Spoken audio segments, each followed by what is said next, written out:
Hello, everybody. Welcome to the second round of tasks at the first GEELLE International Seminar. My name is Michele Gomes Avelar. I'm PhD student at USP and a teacher at EFG.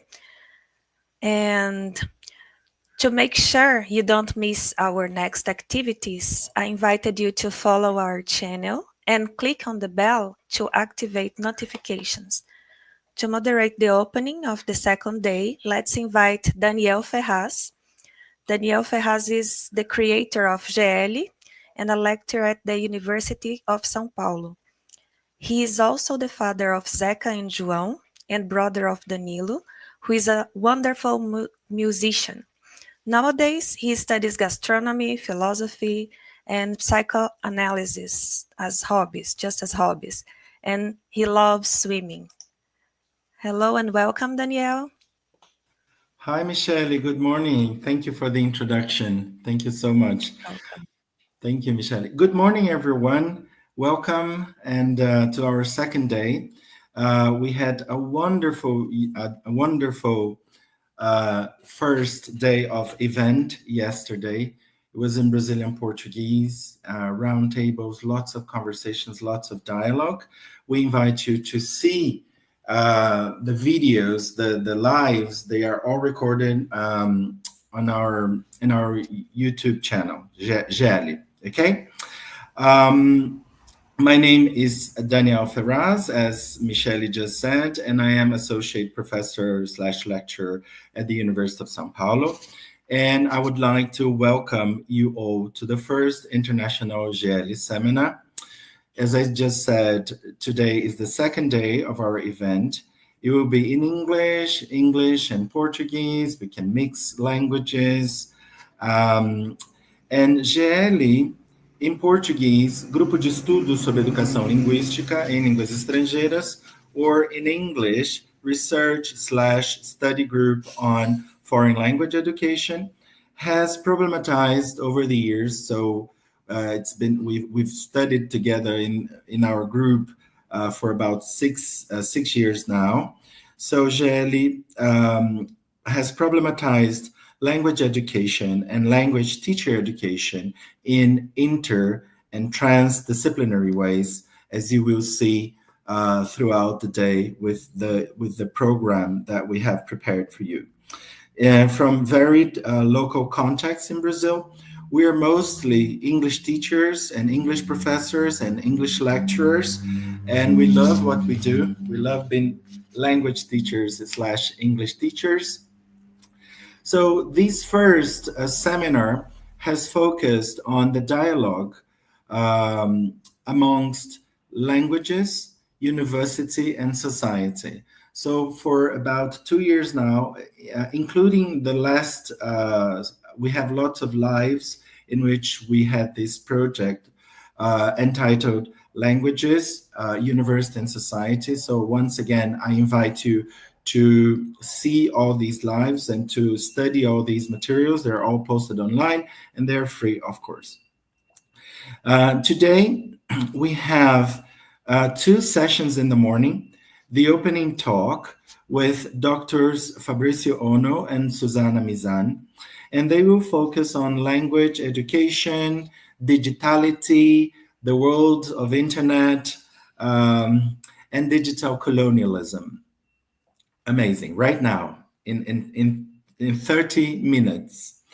And then at 10:30 a.m., we'll have the first talk with Doctors Andrea Matos, Joe Window from the University of South Australia, Andrea Matos from Federal University of Minas Gerais, and Miriam Jorge from the University of Missouri, St. Louis.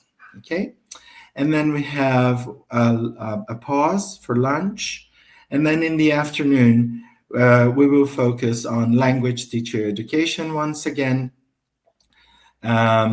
We'll have, before the next talk, we have the parallel sessions. So we do invite you to join us in the parallel sessions. The links are all in the booklets, and we can send you the links during the day. And we'll have 3 parallel sessions with GEELLE members presenting their research projects and their research that they're carrying out. And so then in the afternoon, we have the second talk with Dr. Fábio Bezerra from Federal University of Paraíba, discussing language education, gender, sexualities, and intersections. So again, another transdisciplinary perspective into language education and teacher education. And in the closing talk, we will welcome Doctors Mary Calancis and Bill Cope to finish our event, to close, from Illinois Urbana-Champaign, and they will talk about language education in times of artificial intelligence. Well, so we're very excited about this second day. Sorry for the carrinho da pamonha, carrinho do gás, and sorry, they're all cross here on the street. And so we would like to thank you very much for being here with us. I see Tamili Zardini. She was my student in Espírito Santo. So nice to see you again. So many friends, many GEELLE members. We will be posting here your presence. So I'd like you to introduce yourself in the chat the way you would like to, the city where you are, you're from, if you are a teacher, a language teacher, which language. So let's start our conversations in the parallel world of the chat. I love the chat because we can make friends, we can make connections, we can discuss as well. Unfortunately, we don't have digital structure for oral communication, but who knows, one day. So now we have a surprise for you like we did yesterday. We have a welcome video, and in this video, we invite you to, of course, pay attention to all the contents, but also we have all of these guests, the speakers from the video, they participated in the cycle of talks from GEELLE last year in 2023, 2022, 2021. So we took parts of their sessions, their lives, and we edited a video for you. We hope you enjoy it. And then just after the video, we would like you to stay in this link, in this broadcast link, because we will come back, we will return then to start with the opening session with Drs. Fabricio Ono and Dr. Souzana Mizan. Thank you very much. I hope we do have a wonderful event today, and thank you.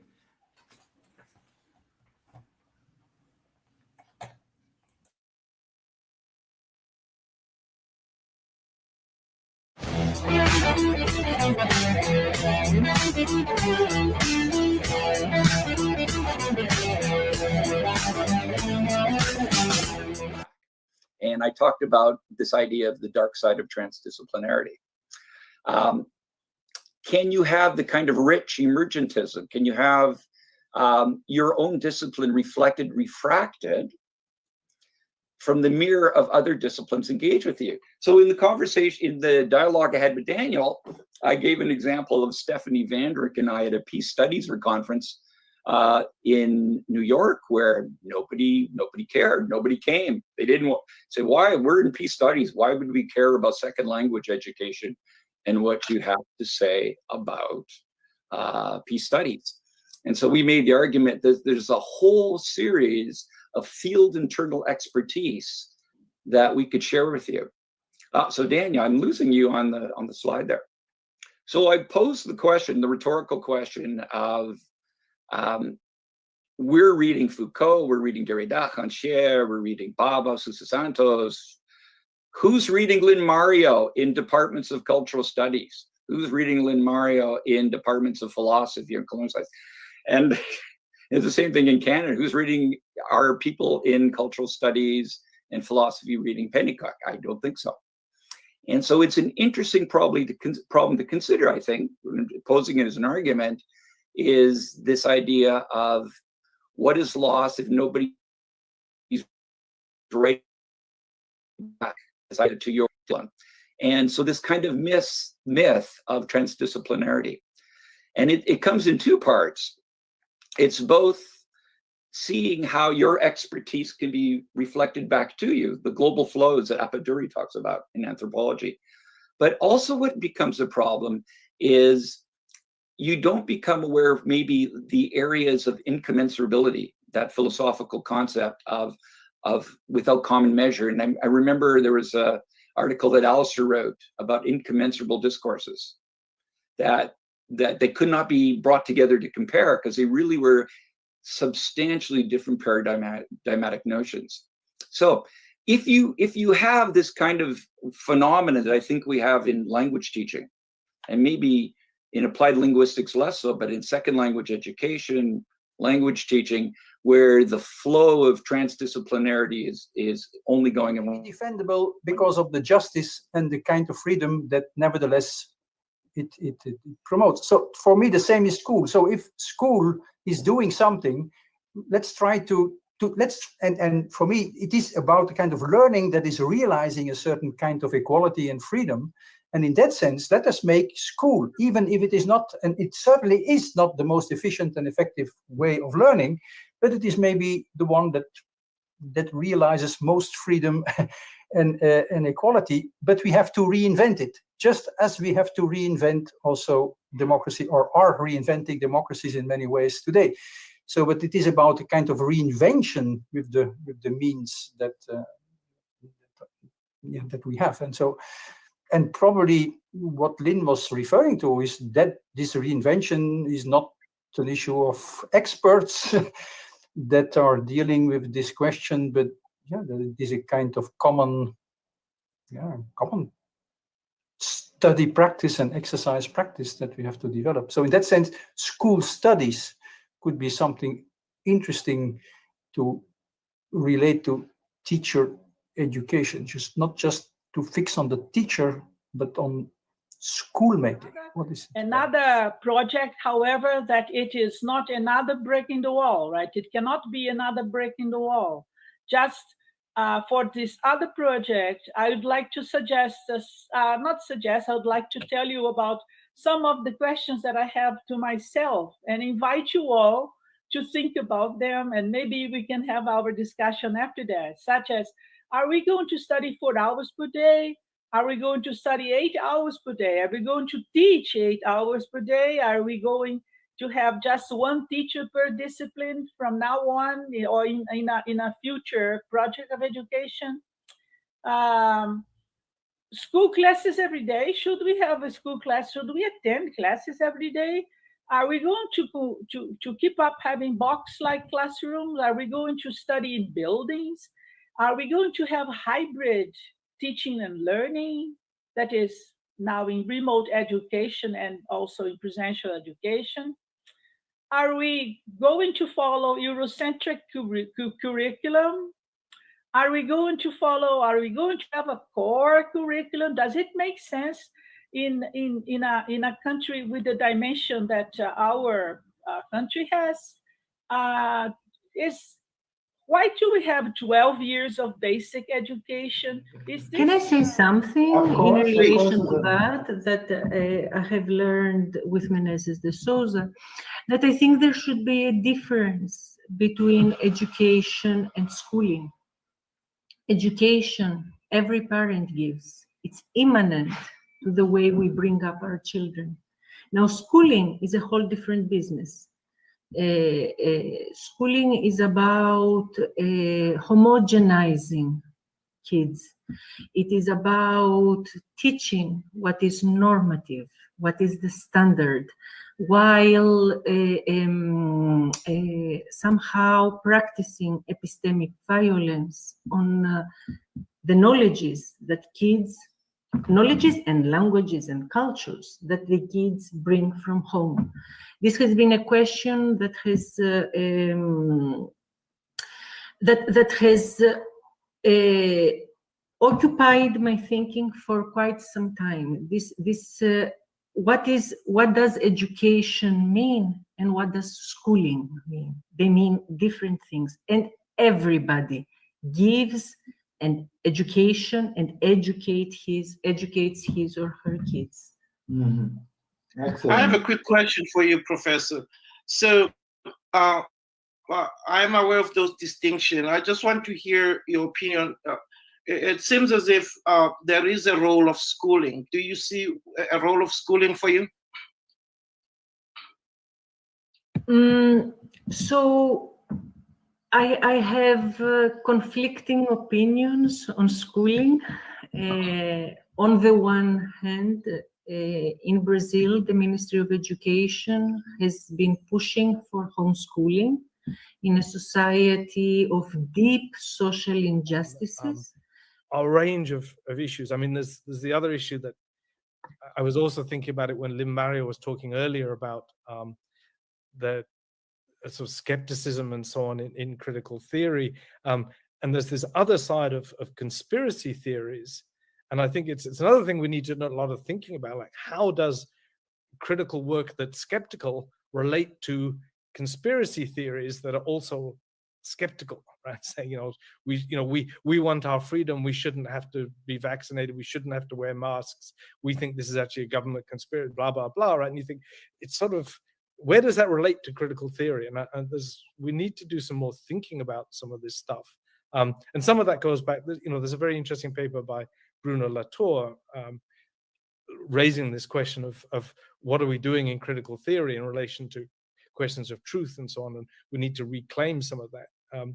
Anyway, so I mean, I could get it. There's so much going on politically. Your question was partly about how does this relate to language education? Well, it sheds a lot of light again on questions of inequality in cities, in countries, and how, I mean, all of us engaged in more broadly in the humanities and so on, need to be engaged with all these questions, right? It's brought them out again, and it's sort of shed a stronger light. And we kind of need to seize that momentum a bit, because it was, I mean, I was interested in how this, part of this discussion was about sort of multilingualism, and that, well, why hadn't services been provided better multilingually? Why hadn't government engaged with those communities to say, actually, don't be afraid of vaccination, but it's no good putting out a message, a kind of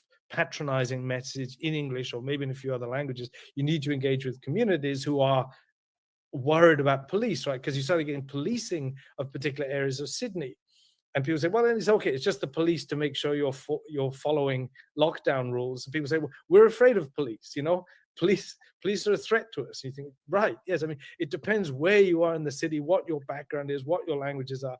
So it made that clearer, right? In a sense, there's an opportunity to kind of seize part of that moment and say, this is what's going on, and we need to take this up while it's in the public view. Because once things, well, assuming things settle and we get back to some kind of new normal, as they say, those things will disappear from the broader conscience, and we'll be struggling again to make them more evident to a public, and to look at what language education and so on mean in these contexts. Who has access? Because the other thing we saw was, like, particularly when schools were out, and that the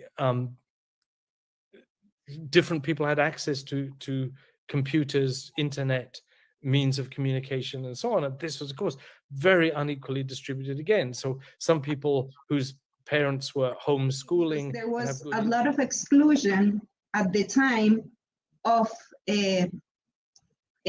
especially people from rural areas of Colombia. So these groups were created because in some way the state didn't provide people with their demands at the time. Well, there are different points, but one of the points has to do with education, and how education is a central part of the system to promote peace in the country, right? So why? Because there are different points. For example, the aspect of historical memory, which is a very important part for a country, right? because as someone says, if we don't know our history, we are condemned to repeating it, right? And then in Colombia, definitely every Colombian needs to know the history of the country, right? The problem is that according to some researchers in social studies especially, they say that the type of education that is offered in this Cátedra de la Paz and even in social studies sometimes is a partial truth. That is the one that is convenient for the government, right? And that other topics that are also part of having a peaceful country are not dealt with. But besides that, and something that really calls my attention is that there is a program of citizenship education, right? And they say that peace is treated there only as the way the program is conceived mainly deals with resolution of problems among individuals, right? It's among, for example, in official schools, there is a lot of violence among students, right? Verbal violence and also physical violence. So these programs deal with that type of violence mainly, but structural violence is not included in this initiative. Just talking about a couple of things. The first thing is the Handbook of Critical Literacies that I've just had the absolute privilege of being involved in editing. And as Daniel showed you earlier, and you may have already read the chapter on Brazil that Daniel co-authored with Valkyria Montemor and Ana Paula Duboc. So it's a fantastic chapter on Brazil. I just wanted to address a couple of things about the book and to let you know kind of the genesis of it. So Jess Pandya, who's a powerhouse, she and I were having conversations, and at the same time she was having conversations with Raul Mora in Colombia, and Noah Golden, who's also in California, and Roberto de Rook, who at the time was in Singapore but is now in the States. And we were all having these different conversations about how fantastic it would be to put together a large volume of work that sort of looked backwards and looked forwards. So the idea was to capture whatever we could within our network of the kind of work that was going on around critical literacies, because it is a very broad church, as Joel has alluded to already. So we wanted it to look backward and forward, which I think it does nicely. We wanted it to be intergenerational in the sense that we wanted emergent scholars to be able to work alongside more established scholars. Thanks, David. Okay, I want to open with a couple provocations this talk. First of all, great to be here. Thank you to Valkyria and Daniel for this invitation. We're looking forward to this these set of talks and to your questions. And we've set up the next couple of days as really a conversation and interaction with you, even though some of these formats don't always feel conversational. That's definitely our intention, and we're going to do the very best we can. Also, I just wanted to note, Daniel said this earlier, but I just wanted to note that the next 2 days, we will both be involved in different dimensions of them. And we're going to be pursuing this idea of ecological perspective on literacy research. And so that's kind of our overarching framework, and we'll take that in different directions, and looking forward to that too. So these talks will give you some different background that will be connected to that for sure, and we'll be returning to some of these ideas within the workshop. So my first provocation for you is, what is the experience of teaching and learning online, which is, obviously something very close to home since we're doing it right at this very moment. I'm thinking also of what have your experiences of teaching and learning online been during COVID-19, which is now COVID-20, COVID-21, COVID-22. So what have your experiences been? And then how does this experience inform us about teaching, learning, and living? And so, I want you to keep those sort of thoughts and reflections in your mind as we move along, because I think that in many ways, and this will be, again, something that we can return to during the workshops, but in many ways, it's not just our research that we're doing in schools or out of schools, or our research reading, but it's actually our life experiences that can be incredibly informative to us about what to attend to in our research. And to become a member again. So through these practices of telling stories, these families begin to find some common grounds and some common narratives that remembers them into a community. And we can also think about creating new contexts for action. And what does that look like? Again, you know, the context of schools, at least in the US, and I imagine in Brazil too, even though I haven't been into public school in Brazil in a few years now, so it might have changed. But schools are crowded spaces, and often families are not welcome in these spaces. Often families are pushed out of these spaces. And so in order for us to, again, to relearn about a multiplicity of practices, new forms of being and thinking, we have to. So what we are proposing is that a research program that is looking at multilingualisms from a Southern perspective, looking at the pluriversality of different knowledge systems, is a way to decolonize education, and that we recognize that the calls for decolonizing education, specifically education, have been amplified since 2015, when students at the University of Cape Town and all over South Africa started to rebel against what they called the coloniality of education. And they captured this call through something called the Rhodes Must Fall movement, because Rhodes was one of the most formidable of the colonial figures in the African history. Or rather the British colonization of Africa, and he symbolized. So we have tried to then theorize this reciprocal multilingual awareness into a number of dimensions. So the first one is the directionality of awareness. So rather than the theory producing awareness in the teacher, who then generates awareness in students, or even just the teacher developing their awareness of their own students, which is more along the lines of the Garcia model, we're keen here to really expand and complicate the directions in which awareness can flow. So from the community to the teacher was probably a key one that we're concerned with.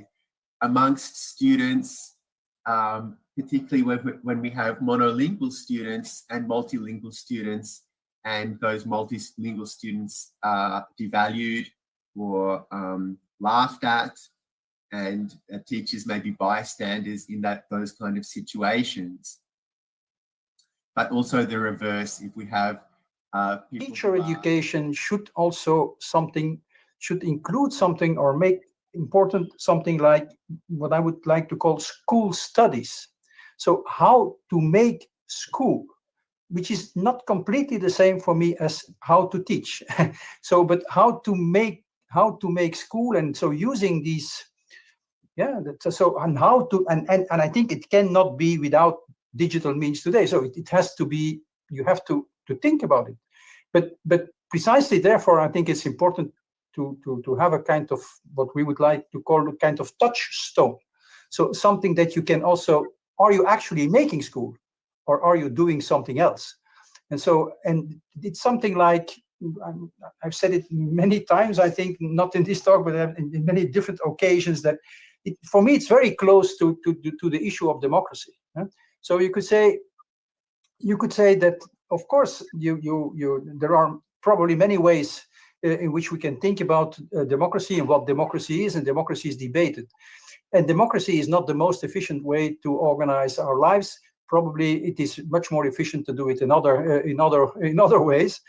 But it is maybe defendable because of the justice and the kind of freedom that nevertheless it promotes. So for me, the same is school. So if school is doing something, let's try and for me, it is about the kind of learning that is realizing a certain kind of equality and freedom.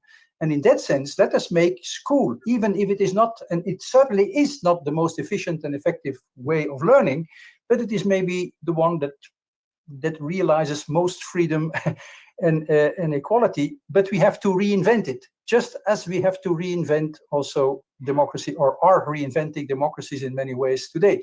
So, but it is about a kind of reinvention with the means that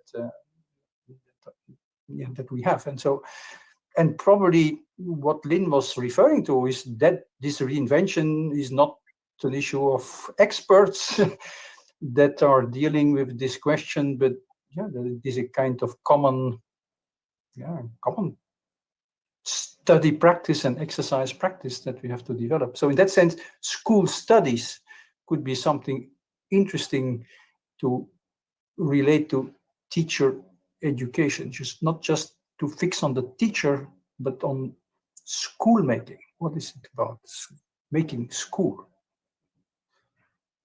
It's just a comment. If I may add to that, it's as I mentioned, the concept using Santos's concept of artisanal knowledge is one of the things he says about artisanal knowledge.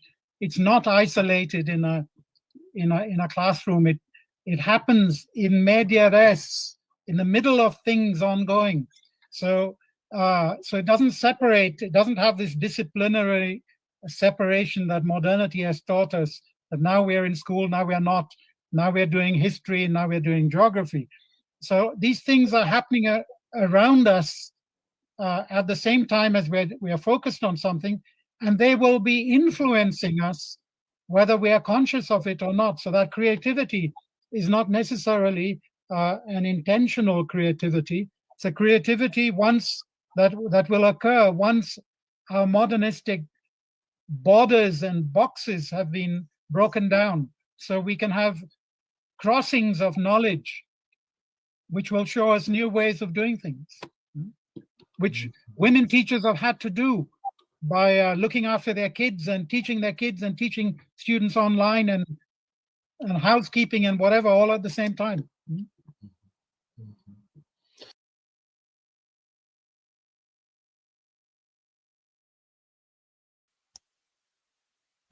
Hello, I'm back. To remember you to follow the channel and click on the bell to reactivate your notifications. And remember that you can also make comments and questions on chat anytime during the event, okay? So to start the opening chat and discuss about language education and digital colonialism, let's invite the moderators, Tamara. Tamara, join to us, please. Tamara de Faria Cerveira has been a teacher for 11 years, has a master's degree in linguistics and literary studies, and graduated in letters, Portuguese English, from the University of São Paulo. She was born in the capital of São Paulo. She has lived in Ramona, California, and did research extent taught Alcani to Glendon College in Toronto. She is passionate about nature, contact with people, and aspires to a Freudian education through multiliteracies and critical educations. Welcome, Tamara. Hello, Michelle. Hello, everyone. How are you guys doing? I'm really glad to be here, and I'm really glad for this event and for our group. It's an amazing group, and I'm sure it's going to be an amazing morning. Thank you, Tamara. Let's invite you, Fátima Monteiro. She is 66 years old. She has a master's degree in linguistics and literary studies in English at the University of São Paulo. She is also a member of GEELLE since its inception. With a start as an English teacher in 1979, she went on a journey of classes in foreign language institutes, companies, and homes. With the sudden heartful twist in people's lives in 2020, online classes become a new option only. In that same year, inspired by her studies in post-graduation program, she was presented with an opportunity of a voluntary work and started teaching English to a group of professionals working in the field of media education and peripheral journalism, developing their practices based on concepts such as linguistics, racism, information deserts, and digital segregation.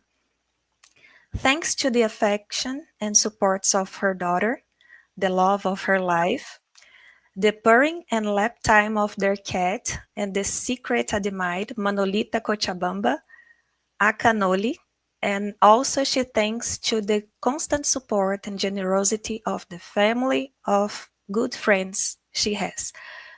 Many of her personal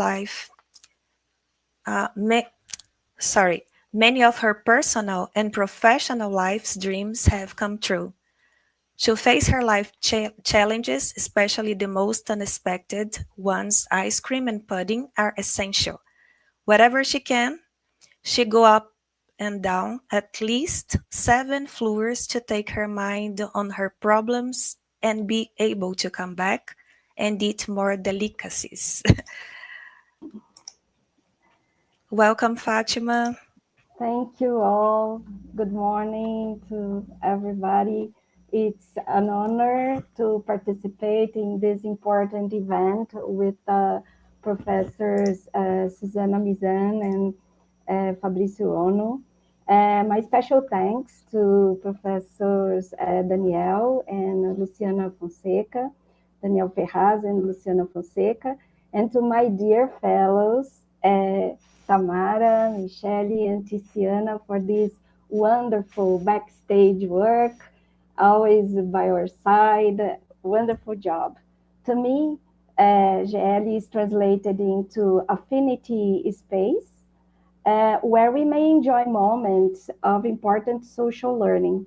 So I encourage our dear listeners to join us and express your thoughts, emotions on the chat. You are so welcome. Thank you, Fatima. GEELLE is really important to us. So João Paulo is helping me to invite the speakers now. Come on, João Paulo. Your microphone. Good morning, everyone. Hi. I'm sorry for the mic. Now to start, I'd like to thank you, our organizing committee, for organizing all these amazing events. Since yesterday, we are organizing all these panels and talks, and it's been an amazing adventure. And also thank you, Tamara, for this amazing video we just watched. So thank you again, everyone. So let's invite our stars of this morning. To start, I'd like to invite Professor Souzana Mizan to join us on screen. Professor Souzana Mizan is an English teacher at the Federal University of São Paulo, where she teaches courses on literacies and critical perspectives related to identity, culture, knowledge, language, and power. Her work also revolves around the intersections of image and the ideologies embedded in visual culture, a field she is deeply passionate about. Outside of academia, she finds joy in swimming and listening to Brazilian music. Amazing, Professor Souzana. Please join us. Welcome. Thank you so much. People, I'm very happy to be here. It's always a pleasure to be in GEELLE. I feel always among friends. And it's great to be here with Michele, João Paulo, Tamara, Fatima, and of course, Fabricio. Fabricio is a dear friend and colleague. So I'm really happy to be here, people. Thank you. Next, let me welcome Professor Fabricio Ono to the screen. In his own words, Professor Fabricio Ono describes himself as restless, fickle, fragile, and vulnerable. He never knows if he knows anything or if he has the sufficiency he admires in those around him. Teaching for Professor Fabricio was something that chosen him rather than a choice he made. He finds happiness moving between different worlds and enjoys cooking and taking care of people he likes, even those he likes only for a moment. Professor Fabricio Ono believes education is an adventure that requires us to be open, available, attentive, and careful. Professor Fabricio, welcome. Thank you, João Paulo. Thank you, all of you who planned and prepared GEELLE, and especially Professor Danielle for the invitation. Professor Danielle, who supervised me during my postdoc research. And it's a big pleasure to be here with you all, and with Souzana, who I love so much and I admire a lot. Good morning, Brazil, and I think I've read the chat, and there are people from all over the country. Thank you for being here watching us. Thank you very much, you, Fabricio, Souzana, Tamara, and Fatima. João Paulo and I will be back to the backstage and invite Daniel to join you in this conversation. See you.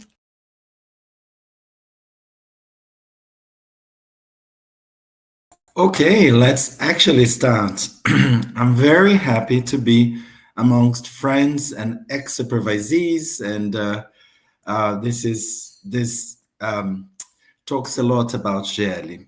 Souzana is a great friend of mine. We lived together for our postdocs. It was such an amazing experience, and Fabricio has been one of my dearest friends for many years. So I'm very happy to be here. This proves that academia doesn't have to be exclude friendship, okay?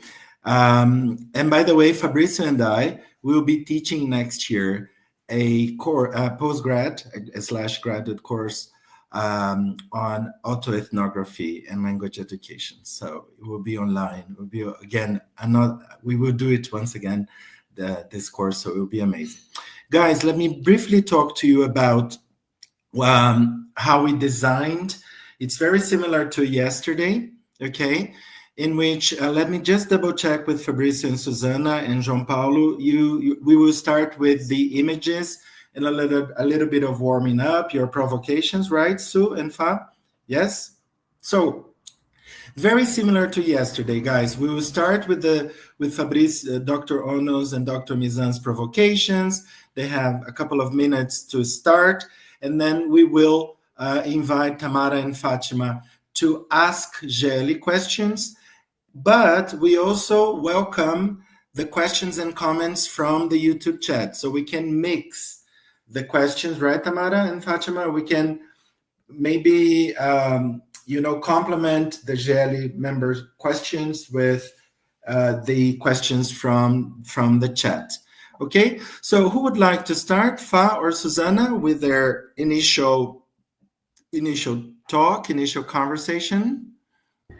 I am here struggling, Dan, to see how I'm going to present the slides in StreamYard.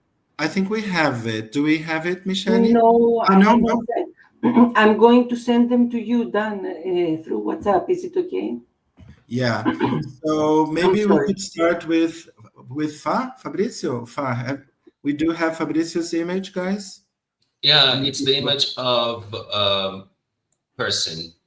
I have two images actually. Uh-huh. Have we received it, Michele? Yes, It's Michele only, has it. yes? Ah, fantastic. So far, thank you. I say thanks. Thank you very much. When I can't see the image, but oh yeah. Thank you, Michele. I asked artificial intelligence to create this image.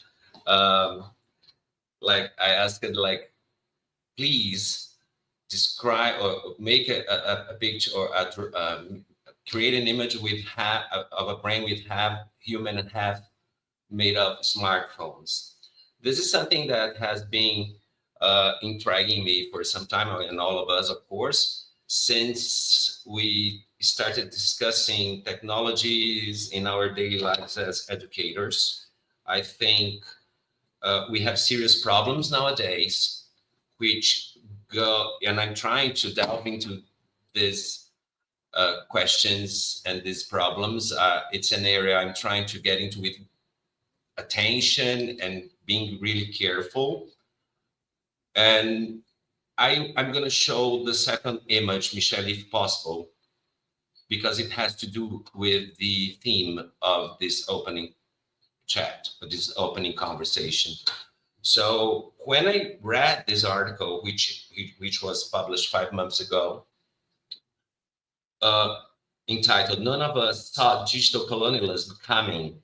Now we must live with its consequences." I think we have to get back when we started discussing, like, fervently the questions related to multiliteracies, because we were like all fascinated by how technology would help us in our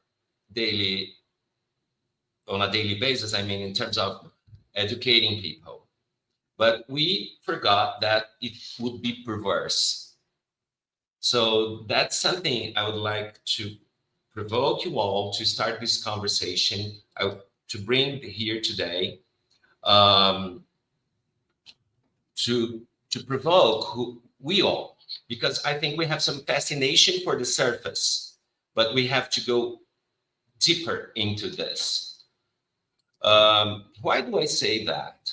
I think I'm just thinking about the question, who are going to be our students in the future, and who are going to be the teachers?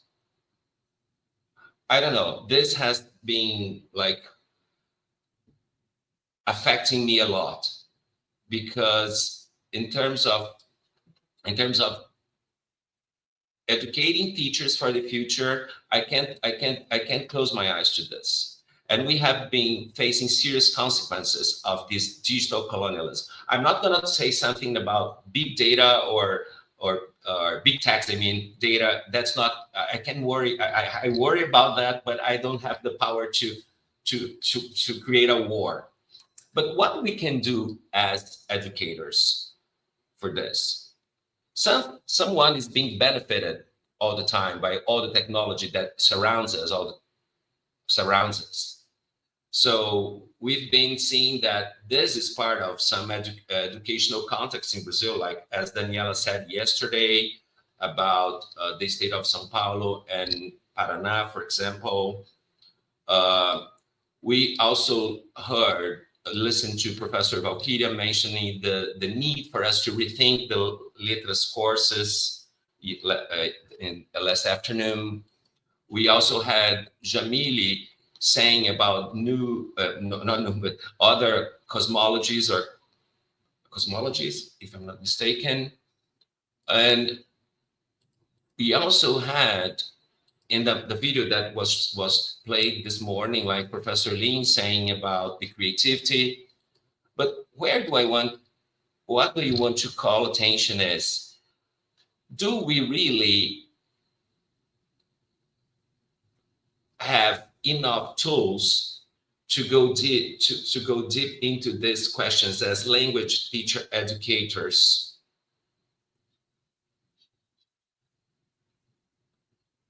I don't know. It's something that really intrigues me.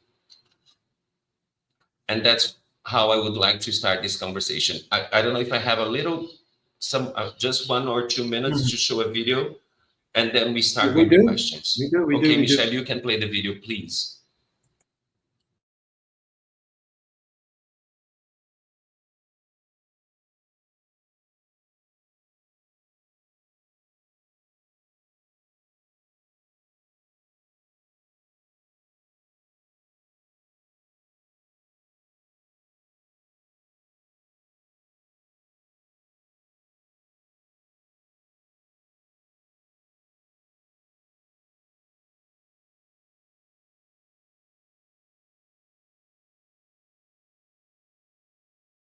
Sorry, a little bit of technical problems. Michelle, is everything all right?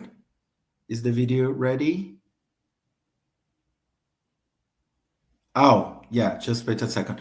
So, Fam, I do agree with you, especially on your critique on multiliteracies. I was at UNIFESP, Rio Preto, last week. And one of the things that I was talking to students is exactly, at least for me, and I think Ana Paula and Limario, they have been talking about this as well, that this idea that we need to localize, we need to bring all of these to our local practices, right? So, and this happens with any and every theory that we follow, right? So yes, but yeah, we'll have more time to talk about it. Let's see the video.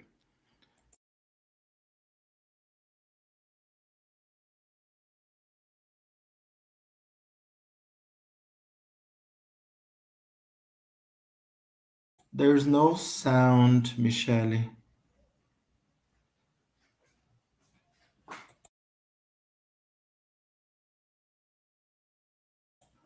Sorry, guys. There needs to be sound, Fa?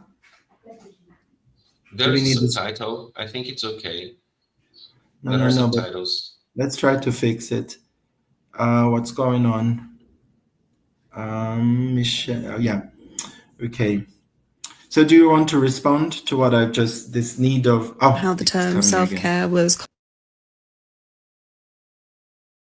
colonized and is now completely devoid of its original meaning. Because I am. The term self-care was first coined by Audre Lorde in the epilogue of A Burst of Light. Audre was a self-described black, lesbian, feminist, socialist activist, and A Burst of Light was a series of journal entries about her experience of cancer. The concept of self-care came from the idea that caring for the self is a radical act and an act of political warfare. The concept was meant to be about self-preservation, not self-indulgence, an intentional and revolutionary act that acknowledges the interconnectedness between personal well-being and societal change. Self-care was always meant to include collective and community care. But of course, as time has gone on, the meaning has been stripped, and we are only left now with the individualism. Buy our products! Buy our products! Oh, please buy our products! I just really need to prioritize myself, and I don't owe anyone anything. Self-care has now become this exclusionary practice. Isolating yourself and having wine and a face mask is not what Audre Lorde meant. And there is demonstrably and provably more joy to be found in collective care. Lorde's idea of care was never about the individual. It was about caring for the self in order to care for others. Yeah, thank you very much, Michele. Why did I bring this video? I brought this video because all this colonialism, digital colonialism, is making part of the most simple things of our daily lives. And it is not just a matter of language. It is a matter of algorithms. It's a matter of how things are going to be delivered. And we are all fascinated by social media. I think we have to go deeper into like as language educators. Okay, as language educators. Thank you. We've started, you know, very, very well. Okay, yeah. So let's invite Dr. Souzana Mizan to start her provocations and her contributions. Sue, welcome. Thank you very much. Thank you, Dan, and I thank Fabricio for this introduction. I think it has everything to do with language education, as Fabricio said. Like 20 years ago, we used to have more celebratory discourses in relation to the digital. For example, the epistemology of performance. It had a lot of affordances, right? Creativity. And now we definitely need to rethink our epistemologies in relation to the digital. I am bringing this image because I would like to talk a bit about the impact of the digital infrastructure architecture in the global south. And I will start by talking how artificial intelligence impacts people mainly in Africa. So every image needs to be labeled, right?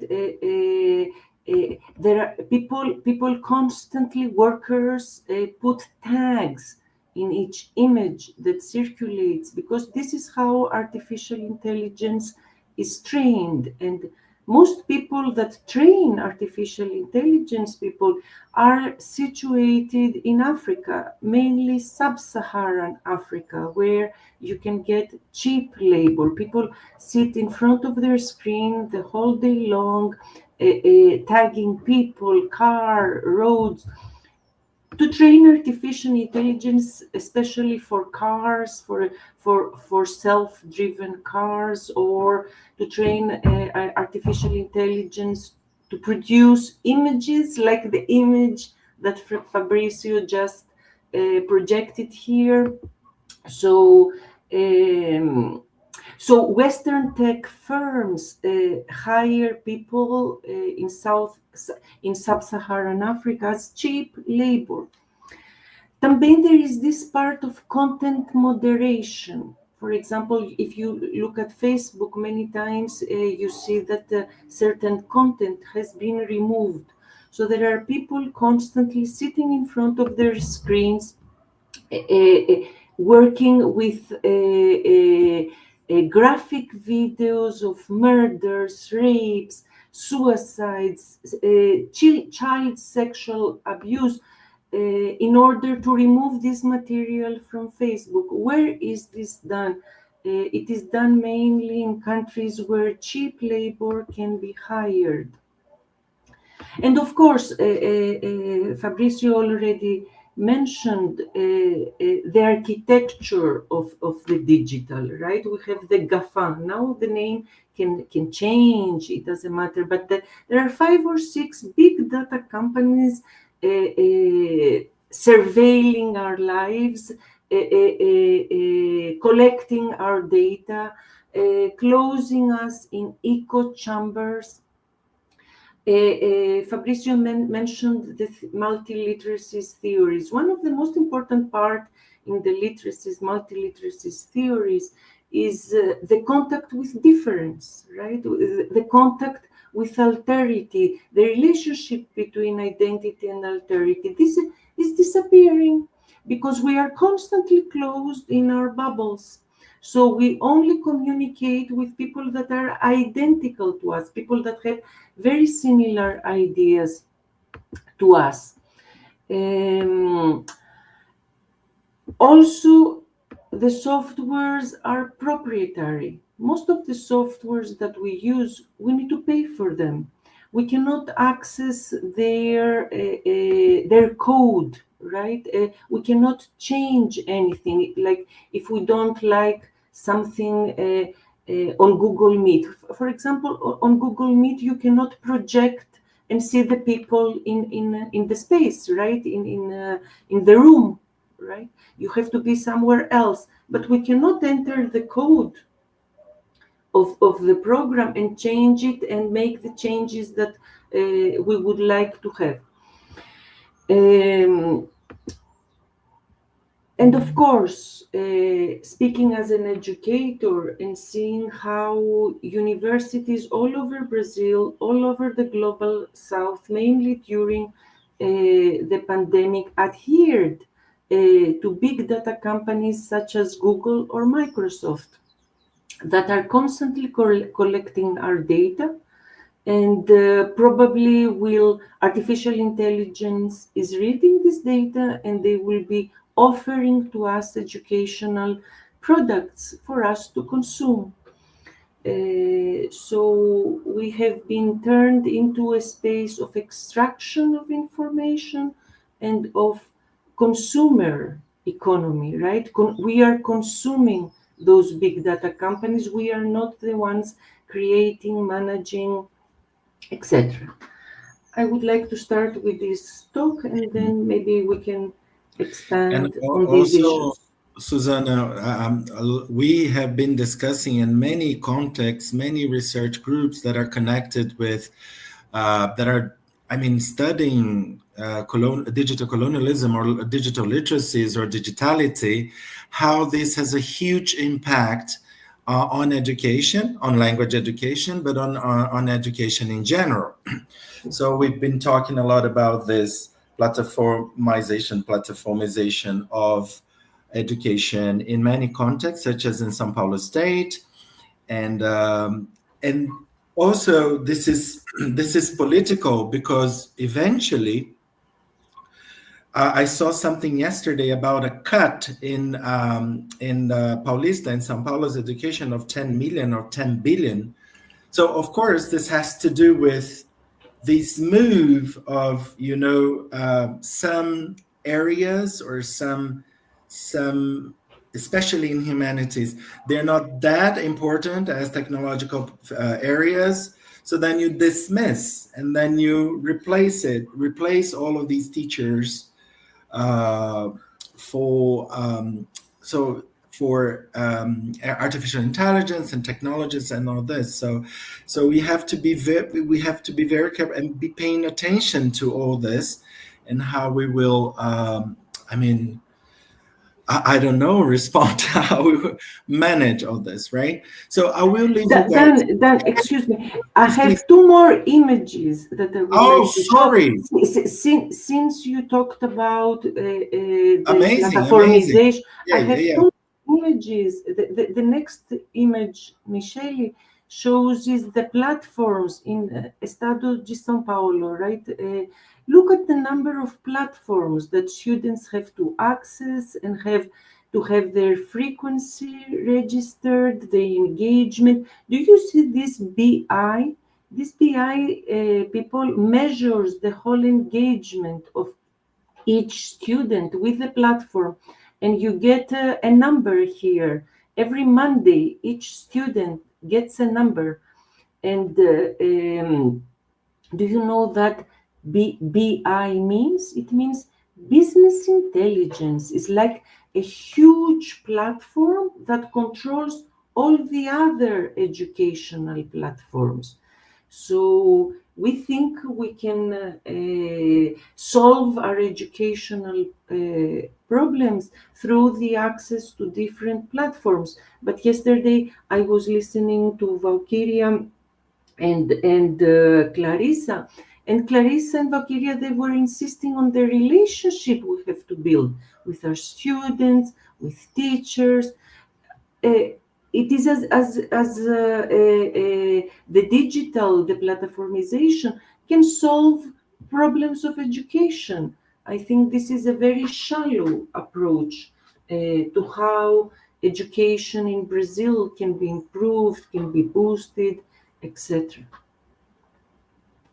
Yeah, also this image, this is the number, super BI people. Teachers are responsible for their students' access to the platform. This Aluno Presente is like a huge platform, and they can do massive evaluations of students. Enfim, this is how I would like to start. So it's a good start. So I will leave you guys with Fatima and Tamara. I'll be here on the backstage, and so they have the GEELLE questions. But I think Tamara and Fatima, you will be dealing with the chat question as well. The floor is yours, and I'll be here with you guys.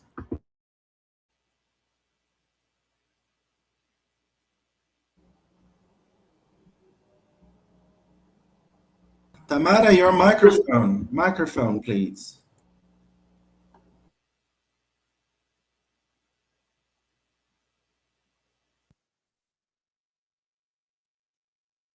I think you are without microphone, Tamara. Your microphone is not working.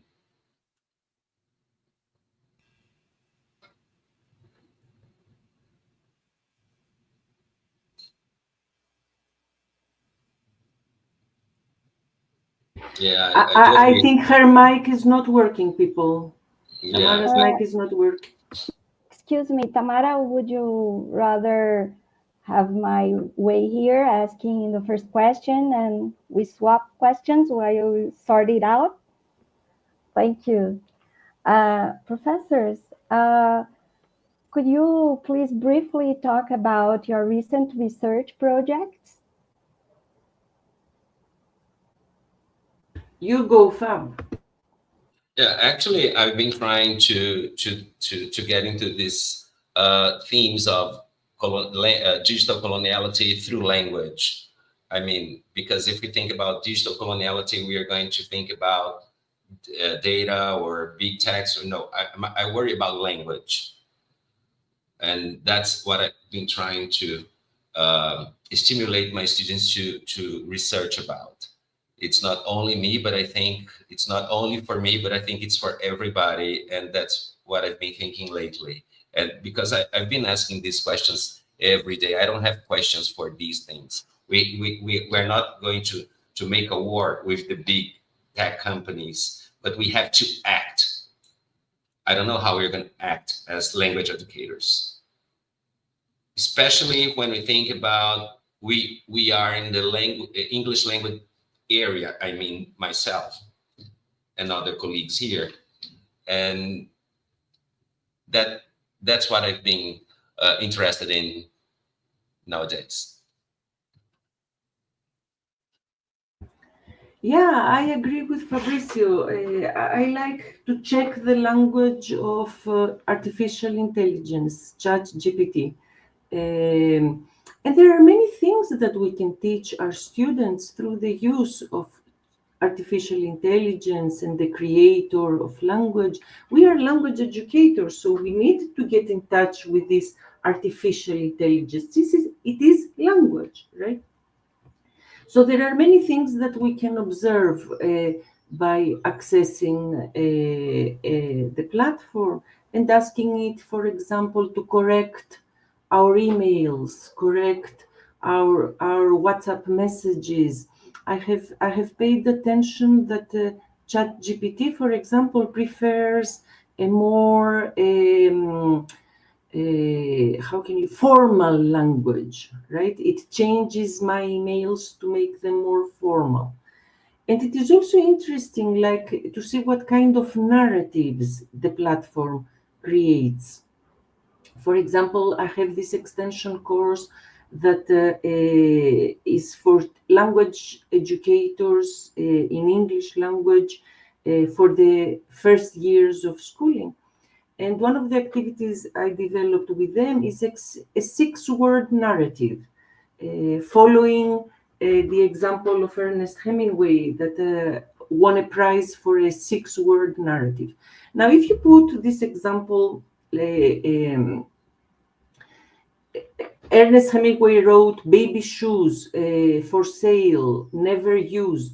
So you put this in ChatGPT and you ask it to create a 6-word narrative. What kind of narratives does it create?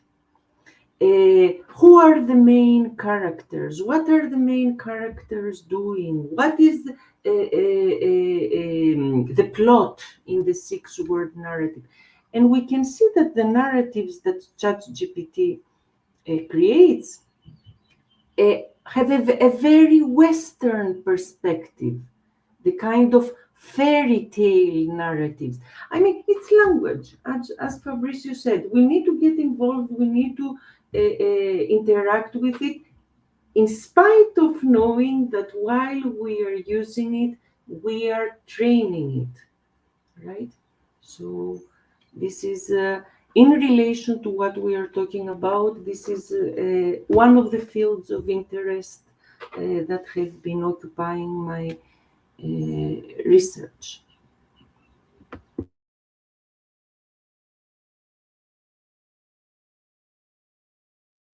We have many comments from the chat. I think now you guys can hear me. I'm sorry. I don't know what was going on here. It's such an honor to be here and to listen to all of you. And I was taking notes while you guys were speaking, and it's so interesting how both of you connect your speeches, right? Like when you started talking about how technology helped us with fascination. And then Professor Souzana Mizan started talking about how cheap labor in Africa is used to train artificial intelligence, right? We have many comments in the chat that João is highlighting here in our live. And I'd like to ask you one question from Tiziani. Is it not the time for us who teach in São Paulo to fight against this neoliberal agenda? Or are we going to wait schools being private as it is happening in Paraná?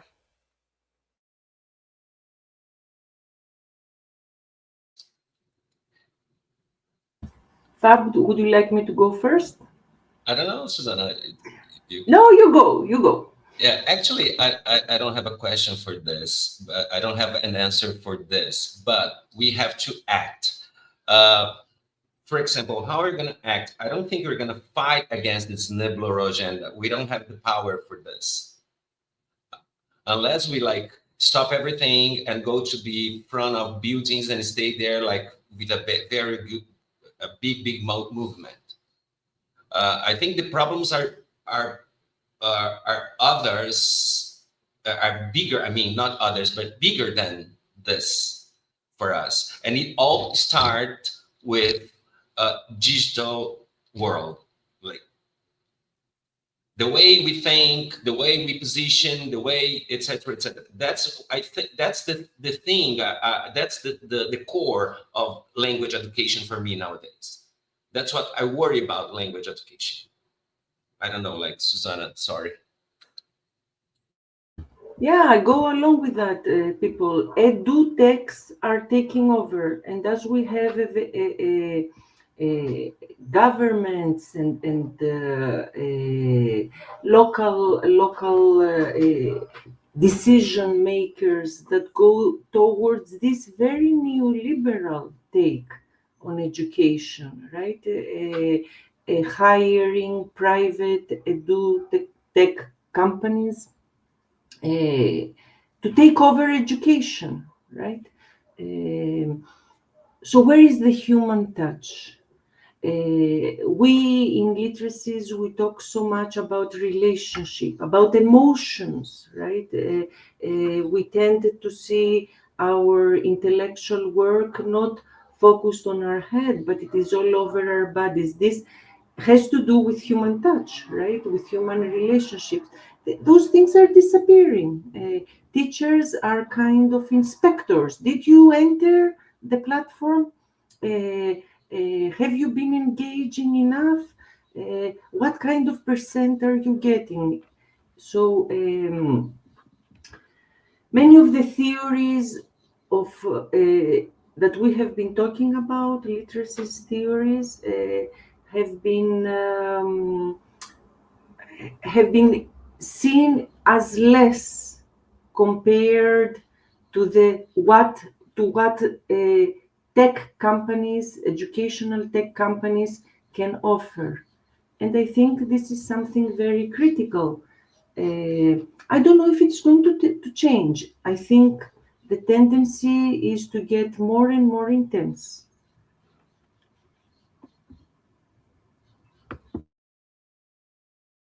All right. Yeah, that's happening a lot among us teachers. We have to just see what they're doing, how much they're doing, and what's the percentage, and we have to tell that to the managers how much this student did.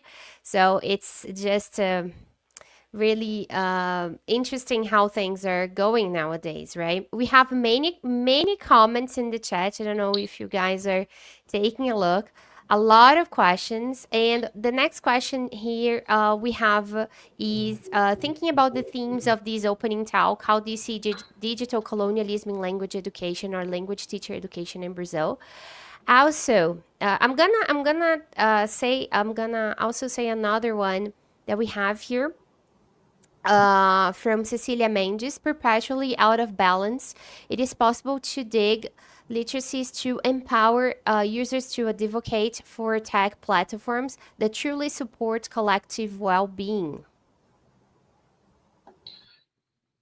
Yeah, could I say something about it? Not specific about it, but I would like to add some more words to what I said before. And for example, as Jonathan Crary says, I think there is something we have to pay attention to.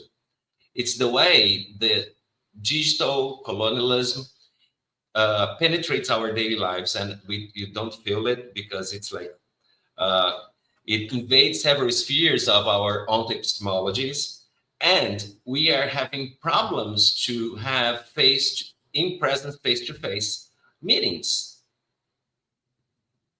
And that's something he advises us in his book, like Scratch, in English is Scratch or Scorched Earth, if I'm not mistaken.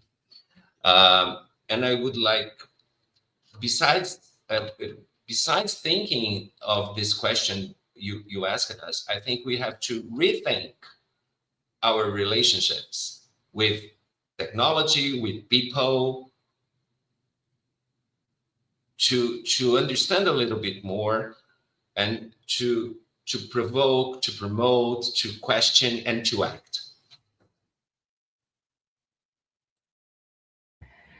So in relation to well-being and the use of platforms, what it has been shown is that in fact, the excessive use of platforms doesn't lead to well-being, right?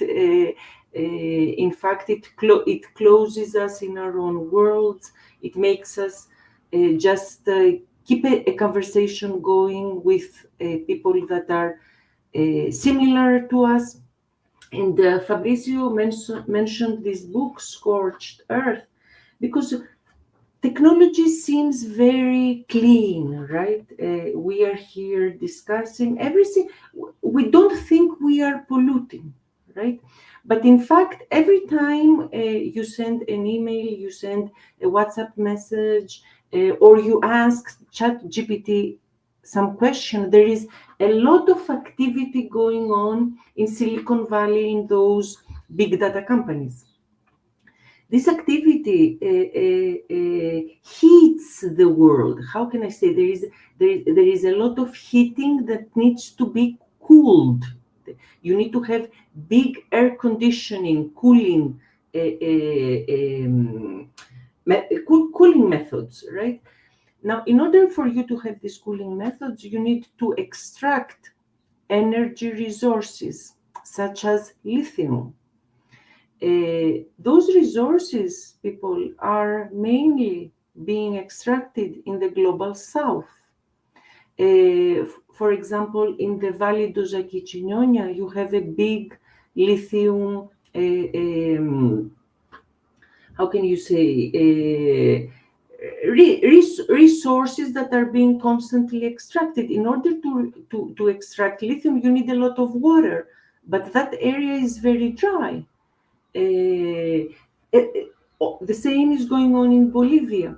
What I want to say is that in many ways, what is good for the global north affects in a negative way the global south.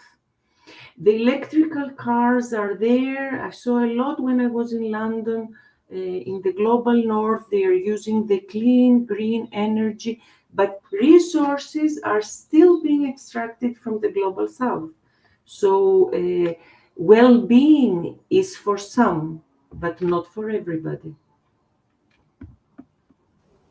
Professors, still thinking of well-being, collective work.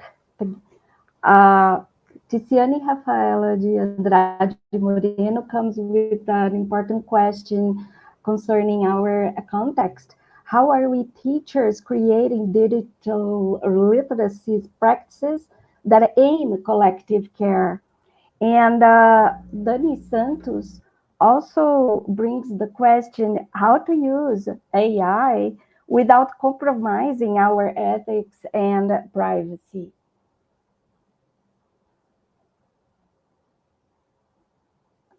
Well, for this last question, I think Elena Mendonça has delivered. I couldn't attend it, but I think Elena, who is watching us and writing on the chat, she has more expertise to answer this. I think I don't have a question, but I think Elena here has, and I wouldn't dare to. Yeah, I also feel a bit, constrained to answer this question because I haven't gone that deep to that as Elena Mendonça has. And I'm very sorry I wasn't able to participate in the lecture she gave in the beginning of this GEELLE event. I think I'm going to try to give an answer. I think that the digital ecosystem needs regulation. People are saying that it will affect the freedom of speech. But what we have been noticing in the society is that the freedom of speech, in fact, nowadays, has led to the intense occurrences of post-truth narratives. We cannot know what is true, what is false, what is a lie. So I believe that there should be some kind of regulation. The digital should stop being no man's land, right? It should have some rules of how it functions. That's it. Elena Mendonça seems to have kind of answered us with a very provocative response. What the speakers think about, let's delete our social media accounts, throw away our cell phones, and run away to the mountains. Elena, I read your question on the chat, and I think we are ransomed to social media. And I think the way we use it, we have to think about. How can we act using social media? And something, let's make an exercise here. How would it be if we promoted an event to stop using social media for one day in Brazil? But we should use social media to start this movement. But if we could stop using social media for one day, what would be the response from the big techs, for example? But we need the social media for this. We cannot send letters to start this movement. It looks like that when I show up, it's time to finish the conversation. Thank you very much. This is very hot topic. I mean, thank you very much for contributing, Souzana and Fabricio, or at least to calling attention to these discussions. We're very glad that Elena is here also to collaborate. She's a specialist on this, and if you missed the workshop, maybe we're planning, right, Elena, to do it again next year. And there are many good uses, I mean, right, as Souzana mentioned, but we also need to be careful with all this algorithm extraction, our identities online, right? This provocation from Professor Fabricio Ono. I mean, can we leave social media, internet, digitality for one day, for a week? These are questions that we have to make, right? So thank you, Tamara, and thank you, Fatima. Unfortunately, it's time to finish our conversation. It's been quite fast, let's say, especially because of the topic. But I would like to invite Fabricio and Souzana for their final words, and to our to researchers and scholars and colleagues and friends who are with us now. And let me tell you, Fabricio and Souzana, during the day, people keep watching and sending us messages. So people, we are questioning time here, right, Fa? We are people from the future as well. So thank you very much. And we are here. The floor is yours for the final words. Thank you. Who's starting? Okay, I can.